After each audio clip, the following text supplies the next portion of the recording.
Quand j'avais 14, 15, 16, je lisais 2000 pages par mois de classiques, des Dumas, des Balzac, des trucs, t'as envie de mourir. Ouais. Parce que je voulais apprendre, je voulais entendre la langue française. Je voulais l'entendre comme de la musique classique où tu perçois la fausse note. Après, j'ai appris des milliers de mots de transition. Après, j'ai appris les synonymes. Après, Pourquoi? Parce que je voulais faire le bac en français, en philo, en histoire géo, en éco, sans brouillon. Et c'est ce que j'ai fait. J'ai fait sans brouillon. Je rentrais, le thème, on y va. Maintenant, je vous dis, pour faire une disserte de philo en 2 heures, quand on vous donne 4 heures, il faut être capable déjà d'en dicter une.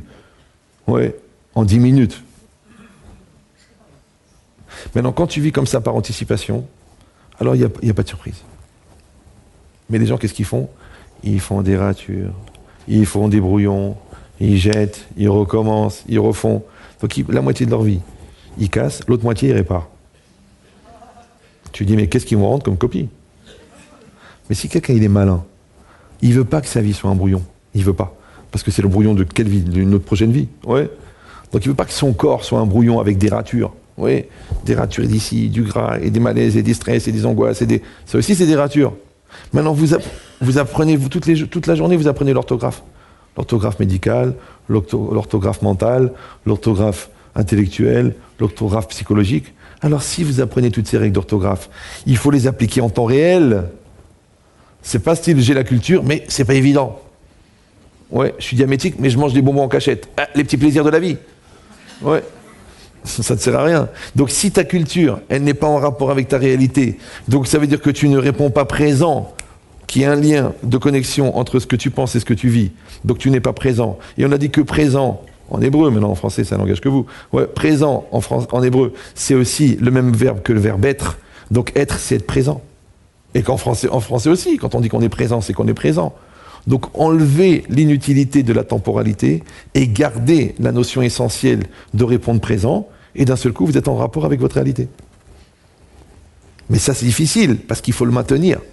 Parce que c'est pas une photo, c'est pas une photo style, bon, on est bien là, on est bien, vas-y, souris, on divorce, mais souris, voilà.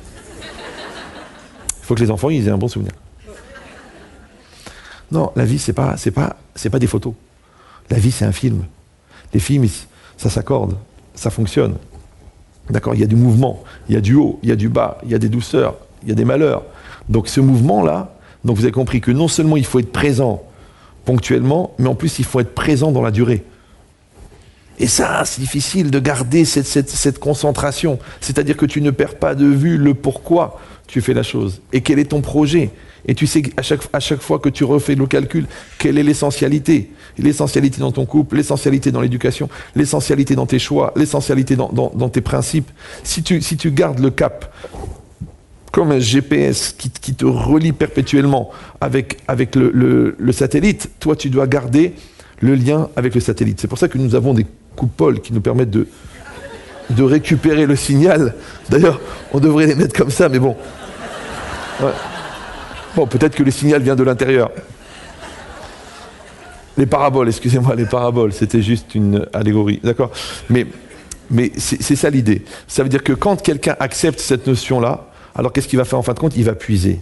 Maintenant, malheureusement, comme nous n'avons pas tous atteint ce niveau extraordinaire que je viens de vous décrire, donc qu'est-ce qui va se passer? Les toxines vont se cumuler.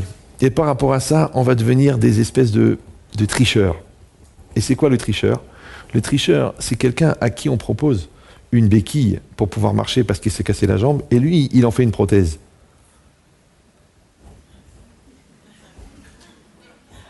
Vous me suivez ou non? C'est comme si vous n'étiez pas très bien au moment où vous avez rencontré votre conjoint et qu'il vous a supporté, il vous a soutenu, ça vous a fait du bien. Et puis un jour, vous vous êtes dit, bon ben, autant rester avec lui. Attention, il était là parce que toi, tu ne te sentais pas bien. Donc c'était une béquille. Oui. Par contre, si tu le gardes après et que tu vas mieux, c'est compliqué parce que tu en as fait une prothèse. Mais c'est ça ce qu'on dit, que Dieu prothèse mon mari. D'accord. Ouais. Mais c'est ça l'idée. Oui. C'est pas grave, il y en a qui prennent des notes, d'accord. Donc l'idée c'est quoi? C'est que étant donné que là ce qu'on a développé, c'est un programme extraordinaire, mais qui prend des années à être cumulé, alors Alors, dans la religion, on dit que normalement, un homme, il ne devrait jamais prendre des médicaments. Mais étant donné que le niveau a baissé, donc on est obligé de prendre le médicament, mais prier en même temps qu'on prend le médicament. Alors, c'est exactement pareil. Normalement, on n'aurait jamais eu besoin de la chimio. Mais étant donné que l'homme, il n'est pas à la hauteur de perpétuer perpétuellement ce lien avec l'essentialité et que les cumuls et que les toxines se sont cumulées et qu'elles ont fait un certain travail. Donc, on va être obligé, dans certains cas, de passer par la chimio. Mais la chimio, c'est quoi? C'est je vais faire rentrer un corps étranger, je vais casser des canaux, je vais couper des canaux, soi-disant pour préserver, mais ça peut créer des problèmes plus graves. Alors, je vous dis l'idée, c'est que si je suis condamné à utiliser la chimie, il faut que la chimie, elle reste une béquille. Comme le gars qui a la jambe cassée, mais qui va continuer à faire la rééducation et qui va travailler, et qui va marcher. C'est-à-dire qu'il y a 90% c'est de la volonté et à 10% c'est de la chimio. Mais si quelqu'un en parallèle de sa chimio ne fait pas un travail au niveau reconstruction, ne fait pas un travail au niveau de son bien-être, ne fait pas un travail au niveau de son mental, c'est dangereux parce qu'il va s'appuyer entièrement. Or la chimio, c'est juste une toxine plus évoluée que celle que tu as créée avant.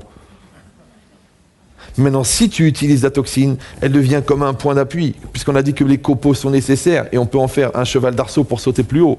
Oui. Or, tous les chevals d'arceau, ce sont des occasions de grandir, ou le contraire. Vous savez qu'avec un tremplin, on peut sauter 2,50 m ou on peut se casser les deux chevilles. Ça dépend comment tu l'abordes. Oui. Tu as mis ton enfant dans un très bon lycée, mais lui, il n'avait pas confiance en lui. Eh ben, c'est le lycée qui l'a fracassé. C'est comme ça. Donc si toi tu le mets dans un grand lycée, il faut que tu augmentes la confiance et les encouragements et l'amour pour que le gars il puisse aborder le décollage avec force. Mais si toi tu dis de toute façon t'es nul, de toute façon t'es un pauvre type, et par piston on a réussi à te faire rentrer là-bas, il va trouver un tabouret, une corde, il va trouver. Il est bricoleur. Ouais. Donc c'est quoi l'idée? C'est que la personne en fin de compte, qu'est-ce qu'on lui donne? On lui donne une béquille.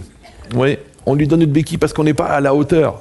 Oui. Et c'est exactement pareil. Dans toutes les formes de médicaments, est-ce que je vais continuer à penser que le médicament c'est la solution, ou je vais continuer à penser que Dieu c'est la solution, ou que l'énergie positive c'est la solution, que moi je suis la solution, et que accessoirement j'utilise une chimie.